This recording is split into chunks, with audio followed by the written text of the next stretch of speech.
You ugly mess. Did you forget who I am? Hello, co-stars, and welcome back to another episode of Generation Films. My name is American Ben. For the first 20 years of its existence, the Transformers franchise was seen as a product for children, the toys and cartoons of which lived side by side with other superheroes in children's shows of the day. And then Michael Bay brought the Transformers to life in 2007 and compelled the world to take the transforming mecha more seriously. People began to wonder if such robots could actually come to exist in reality. Machines that could be created to protect humans from threats that might one day come from beyond the Earth. Threats such as alien scum.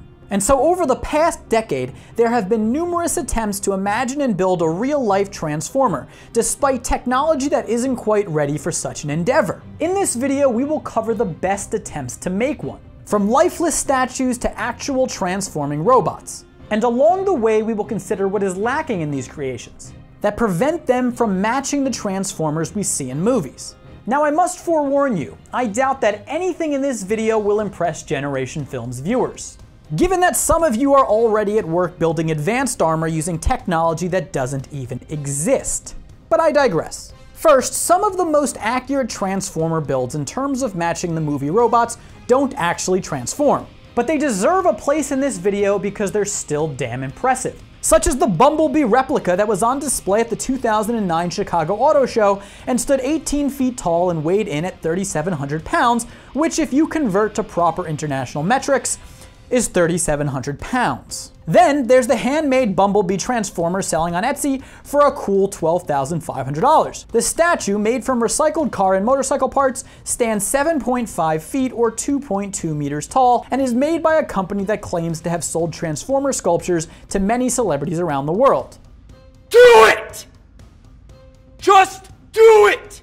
Of course, none of us should be taken aback by statues. We could today build a statue that looks identical to any Transformer given the appropriate funding, time, and resources. So what of actual transforming robots? Back in 2007, a video posted on YouTube showed off the Humvee Bioloid, developed by an engineer at Virginia Tech. The miniature robot not only had the ability to transform from Humvee to bot quite fluidly, but could also dance and pose as well. There were other miniature Transformers that preceded the Humvee Bioloid as well. So what about bigger endeavors? Well, just recently the world was introduced to the J-Data ride. Sorry if that pronunciation is off, I can't find it actually pronounced by a Japanese person anywhere on YouTube or the internet. Standing more than 4 meters tall in bot form, the J-Data ride is one of the absolute best Transformer builds to date. In development since 2014, this was a joint project between 3 robotics and machinery companies and was unveiled at the IAAPA Attractions Expo in Florida in November 2018. At first glance, the J-Data looks like a snazzy electric car, but indeed it transforms, and unlike many other Transformers created to date, can actually transform with human operators inside the vehicle. Because obviously the Japanese would never build a Transformer without building a Gundam. Funny enough, we just did a video on Gundams, where we highlighted an engineer in Japan who actually took the time to build a real-life Gundam.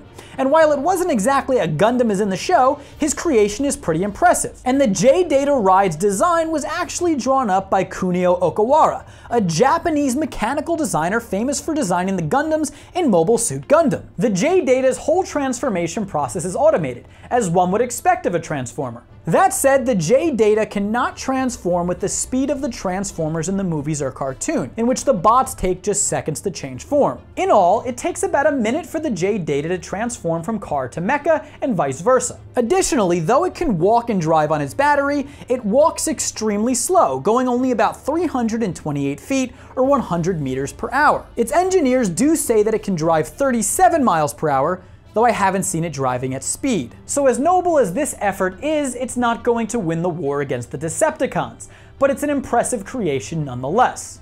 You are nothing! And its designers plan to sell it to the public, especially targeting amusement parks, as soon as the prototype is complete. Perhaps even cooler, a few years ago at the 2015 International Tokyo Toy Show, Project J-Data showed off a few different Bumblebee-inspired Transformer builds, including a 1/20th scale one that can be controlled with a tablet. The Transformers at this show could transform at much faster speeds, but obviously as the full-scale project came to fruition, speed had to be sacrificed. So why couldn't the J-Data engineers have made the robot able to transform faster? Well, we have to remember that Transformers are not just robots, but extraterrestrial robots, and thus their parts are not necessarily products of the Earth. Creating a real Transformer would require an exorbitant amount of funding and advanced technology, including an AllSpark.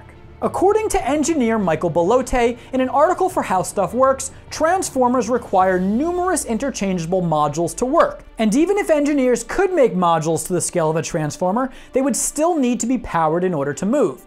Most robots today use either electric, pneumatic, or hydraulic power to operate, and a Transformer would probably need multiple power sources at once. If we wanted to build an Optimus Prime, say, whereas diesel fuel might suffice for his truck form, walking is a lot less efficient, and so hydraulic power would probably be needed to power him in mecha form, given that hydraulic actuators provide a high power to weight ratio. As Belote explains, this would mean that Optimus would need a tank to contain the hydraulic fluid, and a hydraulic pump as well, along with a secondary power source to power the pump, and valves to meet the necessary pressure and flow rates. Optimus would also have to be lined with piping to carry the hydraulic fluid, and then he would have to be able to transform from one form to another without damaging any of that piping or wiring. Of course, this is neither an easy or cheap task for engineers to accomplish, and is just one of the many challenges faced in building a Transformer. Then there's Turkish company Latrons, which turns luxury cars into Transformers, or Latrons as they call them. Meet Antimon, a creation that took 11 months to complete.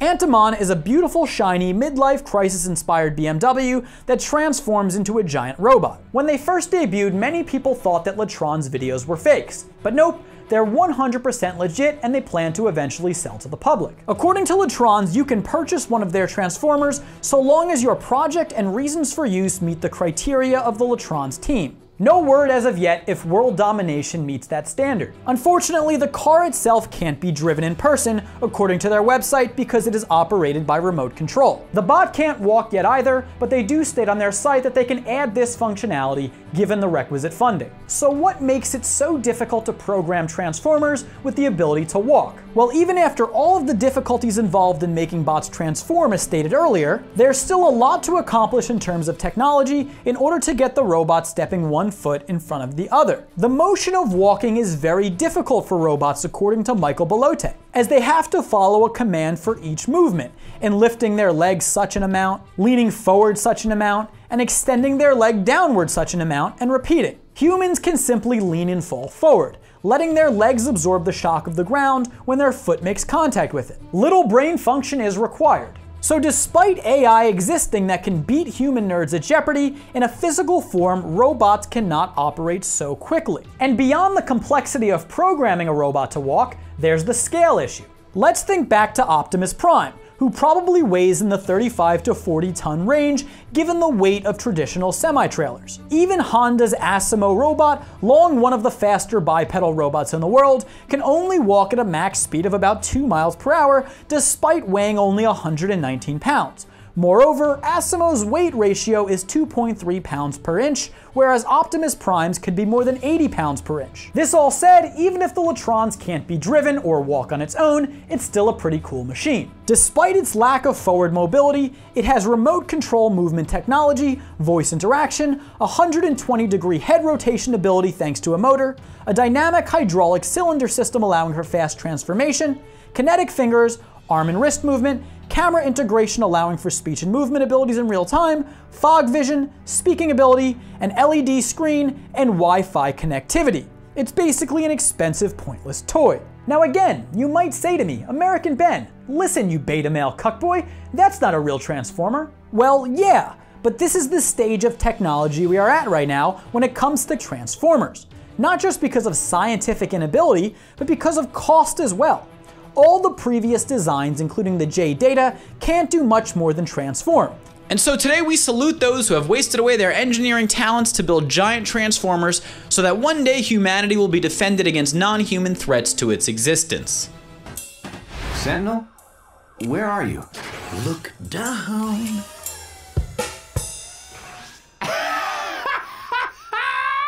Well, that's the video, mother friends. I hope you enjoyed it. If you did, please like, comment, and subscribe down below. And always remember humanity first. I'll catch you next time. Generation Films, peace.